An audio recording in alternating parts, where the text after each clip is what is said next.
اعوذ باللہ من الشیطان الرجیم بسم اللہ الرحمن الرحیم الحمد للہ رب العالمین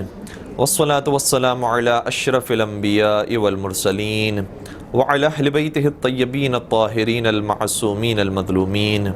الذین اذہب اللہ عنہم الرجس وطہرہم تطہیرا اللہم صلی علی محمد وآل محمد وَلَعْنَةُ اللَّهِ عَلَىٰ أَعْدَائِهِمْ أَجْمَعِينَ أَمَّا بَعْدُ فَقَدْ قَالَ اللَّهُ تَبَارَكَ وَتَعَالَى فِي مُحْكَمِ كِتَابِهِ الْمَجِيدِ وَفُرْقَانِهِ الْحَمِيدِ بسم الله الرحمن الرحيم قُلْ لَا أَسْأَلُكُمْ عَلَيْهِ أَجْرًا إِلَّا الْمَوَدَّةَ فِي الْقُرْبَى۔ ناظرین کرام، ہم نے پچھلی گفتگو کے اندر آپ کی خدمت میں ان باتوں کو عرض کرنے کی کوشش کی کہ جو لوگوں کے ذہنوں میں شبہات کی صورت میں اور اعتراضات کی صورت میں موجود ہیں کہ کیا ممکن ہے کہ امت رسول بنت رسول پر ظلم ڈھائے۔ اس کے بعد آج ہماری گفتگو اس موضوع پر ہوگی کہ پیغمبر اکرم نے ان واقعات کی جس کے بارے میں اندازہ تھا اور ایک اندیشہ تھا کہ شاید رونما ہوں، کیا پیغمبر اکرم نے پالیسی اختیار کی۔ کچھ کام پیغمبر اکرم پہلے ہی سے انجام دے رہے تھے اور مسلسل ان کی تائید کتب اہل سنت سے بھی ملتی ہے۔ سب سے پہلا واقعہ جو ہمیں اس ضمن میں نظر آتا ہے وہ غدیر کا واقعہ ہے، جس میں بڑی شان کے ساتھ مولا متقیان کی مولائیت کا، ولایت کا، امامت کا، ان کی خلافت کا اور وصایت نبی اکرم کا اعلان کیا گیا ہے، جس میں ارشاد ہوتا ہے کہ من کنت مولاہ فعلی مولا، اور بعض کتابوں کے مطابق من کنت مولاہ فہذا علی مولا، جس کا میں مولا اور سردار ہوں اور میں صاحب اختیار ہوں، اس کے علی صاحب اختیار اور مولا ہیں۔ اور اس کے علاوہ اس خطبے کے اندر بہت سی اہم باتیں بیان کی گئی تھی جسے کتب اہل سنت میں بہت واضح انداز میں تو ہمیں نظر نہیں آتا، لیکن یہ حدیث ضرور نظر آتی ہے کہ نبی اکرم نے ارشاد فرمایا تھا انی تارکم فیکم الثقلین کتاب اللہ وعترتی اہل بیتی ما ان تمسکتم بہما لن تضلوا بعدی ابدا۔ نبی اکرم ارشاد فرما رہے تھے کہ میں تمہارے درمیان دو چیزیں اور دو وزنی، ثقیل اور گراں قدر چیزیں چھوڑ کر جا رہا ہوں۔ کتاب اللہ، ایک اللہ کی کتاب ہے، وعترتی اہل بیتی، اور دوسرے میرے اہل بیت اور عطرت ہیں، یعنی صحابہ کرام موجود ہیں، ازواج موجود ہیں اور دیگر افراد موجود ہیں، لیکن نبی اکرم کی نگاہ اگر کسی پر ہے تو ان دو چیزوں پر ہے، ایک اللہ کی کتاب پر اور ایک اپنے اہل بیت اور اپنی عطرت پر۔ اور پھر آگے عجیب جملہ ارشاد فرماتے ہیں کہ ما ان تمسکتم بہما، جب تک تم ان دونوں سے وابستہ اور متمسک رہو گے، لن تضلوا بعدی، تو کبھی بھی گمراہ نہیں ہوگے، ابدا کبھی بھی گمراہ نہیں ہوگے۔ سب سے پہلا کام تو نبی اکرم نے فرمایا۔ اس کے بعد جب مدینہ لوٹے تو مدینہ لوٹنے کے بعد نبی اکرم کی طبیعت ناساز ہوئی، اور اس ناساز طبیعت کے اندر بھی نبی اکرم نے حکم فرمایا کہ ایک لشکر تیار کیا جائے جو لشکر مدینہ سے روم کی طرف جائے جنگ کرنے کے لیے، اور اس لشکر کی سربراہی جناب اسامہ کے ہاتھ میں دی گئی۔ جناب اسامہ اور جیش اسامہ کے ساتھ کے نام کے ساتھ یہ حدیث معروف ہوئی ہے، جو سرچ کرنا چاہیں وہ سرچ کر سکتے ہیں۔ اور نبی اکرم نے فرمایا کہ جاؤ اور لشکر اسامہ میں شامل ہو جاؤ اور روم والوں کے خلاف جنگ کرو۔ کئی سارے افراد کو نبی اکرم نے اس کے اندر شامل کیا،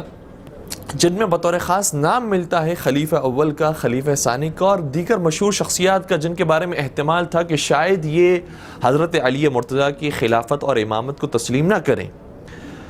جب نبی اکرم نے حکم دے دیا تو بہت سے ایسے افراد تھے کہ جو جانے سے منکر ہو گئے اور نہیں گئے، اور اس بات کا اظہار بھی کتب اہل سنت کے اندر موجود ہے۔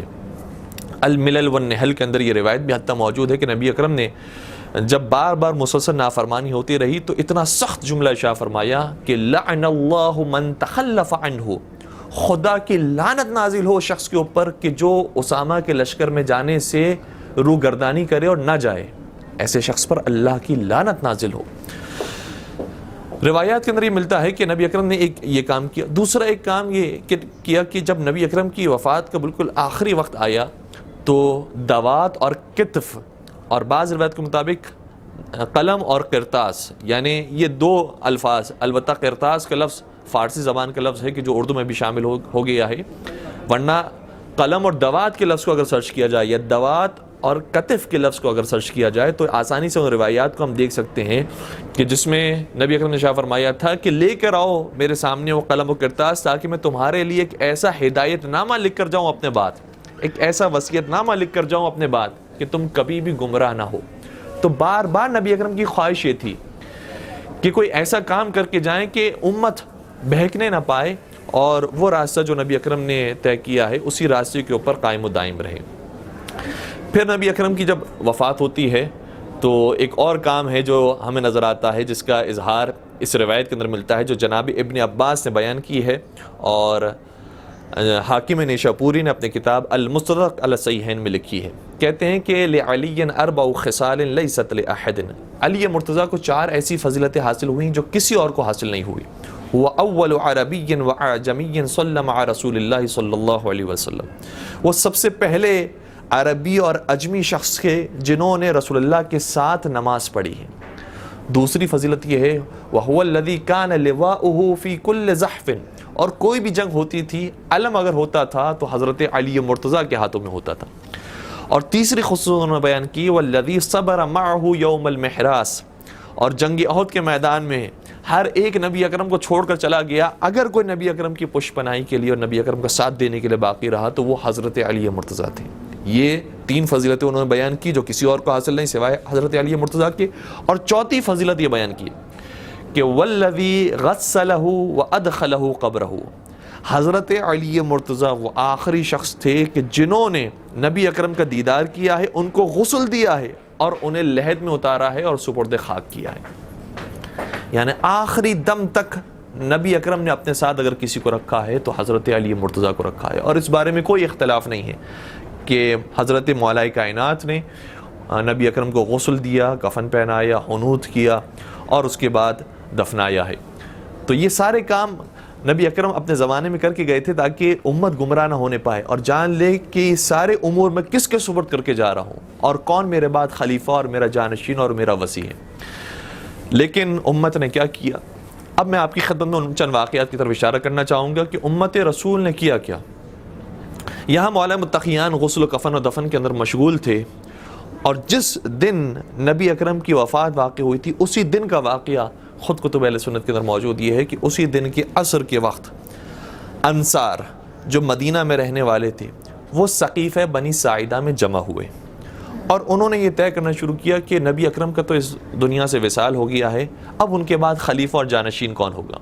بعض نے مختلف آوازیں بلند کی، بعض نے کہا کہ وہ خلیفہ تعین کر کے گئے تھے اور معین کر کے گئے تھے کہ ان کے بعد حضرت علی مرتضیٰ خلیفہ ہوں گے۔ بعض نے کہا کہ نہیں، امت تو ماننے کے لیے تیار نہیں ہوگی، ہمیں اپنی طرف سے کوئی اپنا سپورٹر کھڑا کرنا چاہیے، اور یہ بات خود کتب اہل سنت کے اندر موجود ہے کہ انہوں نے کہا کہ ایک ہمارا امیر بھی ہونا چاہیے، ایک ہمارا حاکم بھی ہونا چاہیے، اور ایک حاکم مہاجرین کا ہونا چاہیے کہ جنہوں نے مکہ سے مدینہ ہجرت کی۔ کسی نے کہا کہ نہیں، اس طرح تو مہاجرین قبول نہیں کریں گے کیونکہ وہ رسول اللہ کے رشتہ داروں میں ہیں، کیسے قبول کریں گے کہ ایک ان کی طرف سے، ایک ہماری طرف سے امیر ہو اور ایک ان کی طرف سے امیر ہو۔ تو انہوں نے کہا کہ پھر ہم یہ ان سے کہیں گے، مہاجرین سے کہیں گے کہ ایک وزیر آپ ہماری طرف سے چن لیجئے، اور امیر اگر آپ اپنی طرف سے چننا چاہیں تو ایک امیر آپ کی طرف سے ہوگا۔ تو اس طرح کی باتیں ابھی سقیفہ بنی ساعدہ میں ہو رہی تھی کہ کسی نے کہا کہ پھر ہمارا امیر یا ہماری طرف سے لیڈر کون ہوگا؟ تو سبھی اس بات پر متفق تھے کہ ہمارا لیڈر جو انصار کا لیڈر ہے وہ سعد ابن عبادہ خزرجی ہوں گے۔ اب ایک اور بات ناظرین کے لیے میں عرض کرتا چلوں کہ انصار بھی ایک قبیلے والے نہیں تھے، جو مدینہ میں رہتے تھے وہ حقیقت میں 2 قبیلے رکھتے تھے، ایک قبیلے خزرج اور ایک قبیلے اوس۔ قبیلے خزرج بڑا قبیلہ تھا اور ان کی طاقت زیادہ تھی، اور سعد ابن عبادہ کا تعلق بھی قبیلے خزرج سے تھا۔ ایک اوس قبیلہ تھا کہ جو چھوٹا قبیلہ تھا، اور ان کی لڑائی قبیلے خزرج سے بہت پرانی تھی، اور آپ نے سنا ہوگا مختلف خطبات کے اندر اور بیانات کے اندر کہ اوس اور خزرج کے اندر بہت زیادہ لڑائیاں ہوتی تھیں جسے نبی اکرم نے آ کر سلجھایا تھا اور بھائی بھائی بنا دیا تھا۔ اس موقع پر وہ دشمنی دوبارہ سے آشکار ہوئی، اور کیا ہوا کہ ایک اوس قبیلہ اوس سے تعلق رکھنے والا شخص کھڑا ہو گیا جس کا نام ادیم بن سعادہ بیان کیا جاتا ہے، اور اس نے کہا کہ میں اس بات کو نہیں مانوں گا اور میں اس سے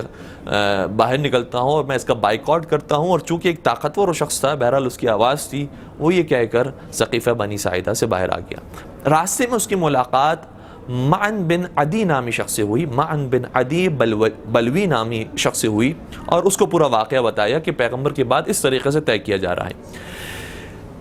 معن بن عدی نے چونکہ دوستی تھی ان کی جناب عمر ابن خطاب کے ساتھ، تو وہ آئے عمر کے پاس اور کہنے لگے کہ اے عمر، وہاں پر یہ فیصلہ ہو رہا ہے کہ نبی اکرم کے بعد جانشین کون ہوگا۔ جناب عمر تک جیسے یہ اطلاع پہنچی، وہ فوراً پہنچے جناب ابو بکر کے پاس، اور ابو بکر اس وقت چونکہ مدینہ کے باہر تھے، جیسے انہیں یہ اطلاع ملی تھی کہ وفات رسول اکرم ہو گئی تو فوراً مدینہ میں لوٹے تھے، اور مدینہ لوٹنے کے بعد انہوں نے حالات کو جب معلوم کیا تھا تو خلیفہ ثانی نے آ کر انہیں یہ خبر دی تھی۔ خلیفہ اول اور خلیفہ ثانی یعنی جناب عمر اور جناب ابو بکر ثقیفہ بنی ساعدہ کی طرف آئے، اور راستے میں ان کی ملاقات جناب ابو عبیدہ جراح سے ہوئی۔ یہ تینوں شخصیات اور وہ دو شخصیات جن دونوں کی آپس میں پہلے ملاقات ہو چکی تھی، یعنی معن بن عدی اور ادیم بن ساعدہ، یہ پانچوں افراد دوبارہ سے لوٹے ثقیفہ بنی ساعدہ کی طرف، اور ثقیفہ بنی ساعدہ میں پھر انہوں نے اپنے آرگومنٹس پیش کیے اور کہا کہ ہم ایک امیر کو ہی تسلیم کریں گے اور دو امیر نہیں ہو سکتے۔ انہوں نے کہا کہ ٹھیک ہے، پھر ہماری طرف سے کوئی وزیر ہونا چاہیے، تمہاری طرف سے ایک امیر ہونا چاہیے۔ کہا کہ نہیں، یہ بھی نہیں چلے گا،